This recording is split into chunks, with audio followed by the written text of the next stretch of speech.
تو جو ہے وہ جنگ کا جس طرح میں نے آپ سے کہا کہ 16واں دن ہے، اور اس وقت تک جو اگر ہم موازنہ کریں تو اسرائیل کے پاس تقریباً 4.5 لاکھ ریزرو جو ہے وہ آرمی ہے، اور 2 لاکھ وہ فوجی ہیں جو ایکٹیو ہیں، جو زمینی حملہ کرنے کے لیے بھی تیار ہیں۔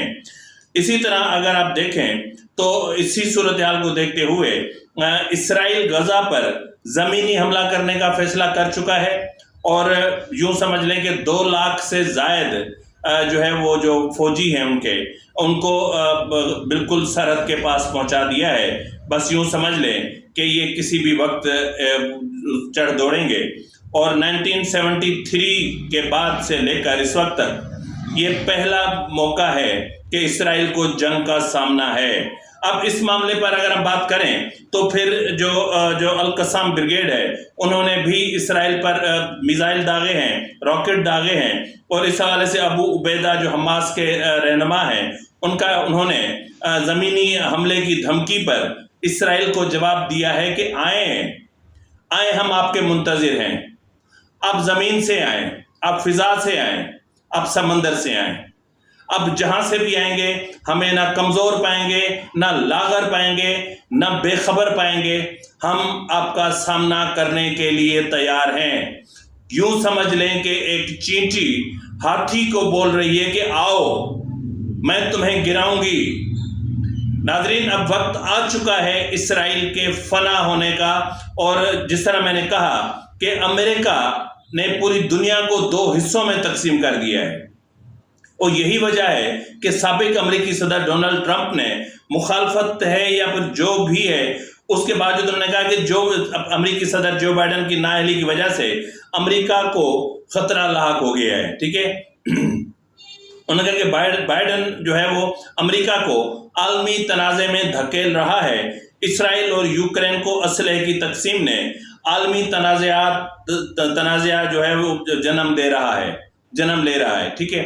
جس طرح امریکہ نے یوکرین کو اسلحہ دیا کہ لڑو آپ اسرائیل سے، یعنی اس وقت امریکہ کے پاس سوائے دوسروں کو لڑانے کے اور کوئی کام نہیں ہے۔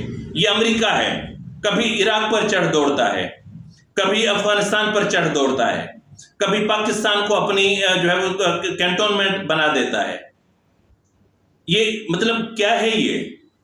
اور کبھی جو ہے وہ یوکرین کے ذریعے اسرائیل پر چڑھ دوڑتا ہے۔ اور یہاں پر آخر کوئی کب تک محصور رہے، آخر کب تک کوئی اپنی دھرتی کسی اور کو دے دے اور پھر ان کی مرضی کے مطابق ان کو جینا پڑے؟ اسرائیل کی مرضی کے مطابق فلسطینیوں کو پانی ملے، اسرائیل کی مرضی کے مطابق فلسطینیوں کو بجلی ملے، اسرائیل کی مرضی کے مطابق فلسطینیوں کو میڈیسنز ملے، اسرائیل کی مرضی کے مطابق فلسطینیوں کو جو ہے وہ بیت المقدس تک جانے کا راستہ ملے، یعنی سب کچھ اسرائیل کی مرضی سے۔ سانس بھی اسرائیل کی مرضی سے لو، بجلی بھی اسرائیل کی مرضی سے لو، جتنے گھنٹے آپ کو وہ بجلی دینا چاہیں اسی پہ گزارا کرو۔ یار مطلب زمین کے مالک آپ خود ہیں اور سب کچھ اتنا ان کے کنٹرول میں چلا گیا ہے۔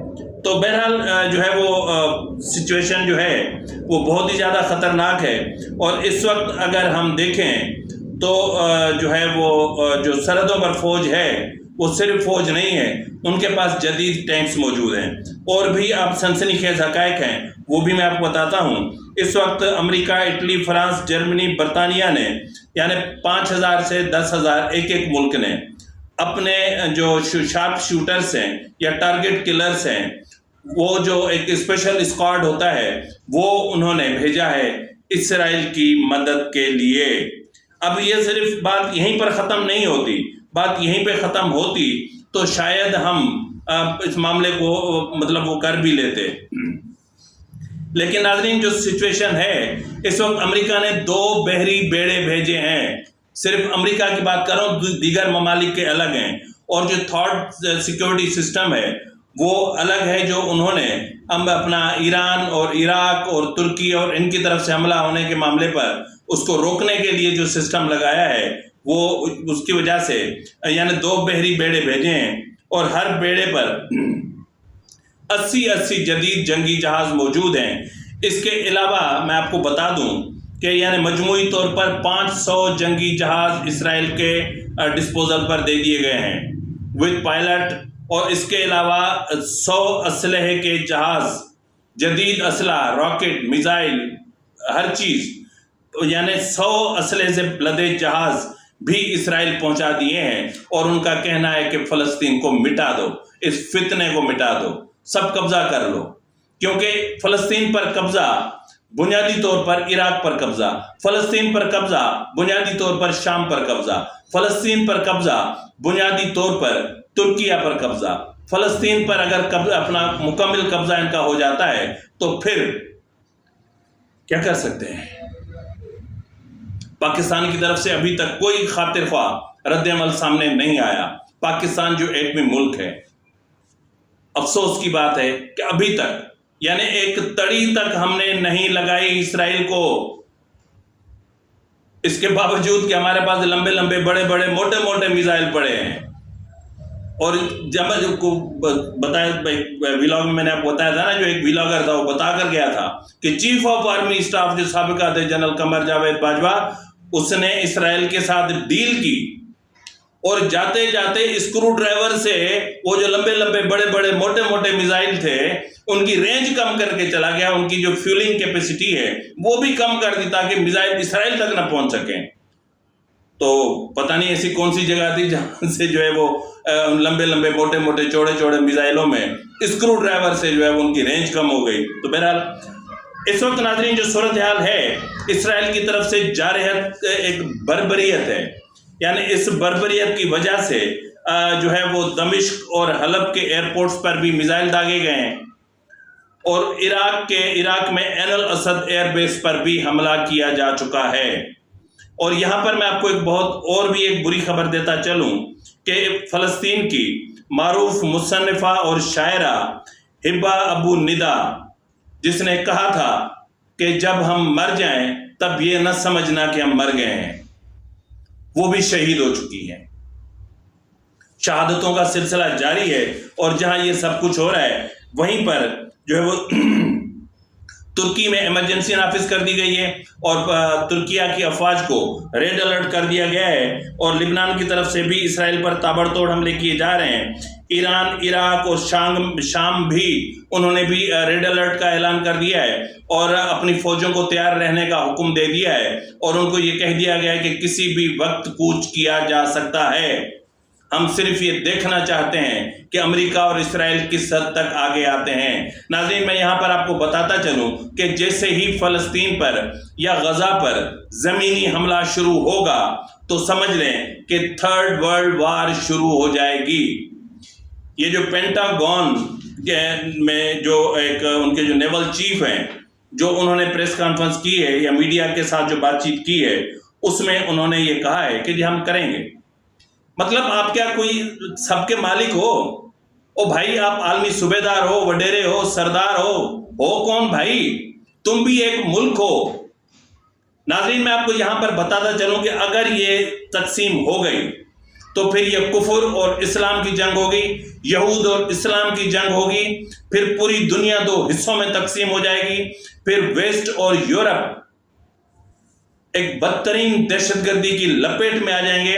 ارے جن کے بچے تم لوگ مار دو گے، جن کی مائیں مار دو گے، جن کی بہنیں بیٹیاں مار دو گے، جن کے ماں باپ کو آپ روند ڈالو گے، کچل ڈالو گے، ان کو بم اور میزائل داغ کے ان کے چیتھڑے اڑا دو گے، تو کیا وہ آپ کو پھولوں کے ہار پہنائیں گے؟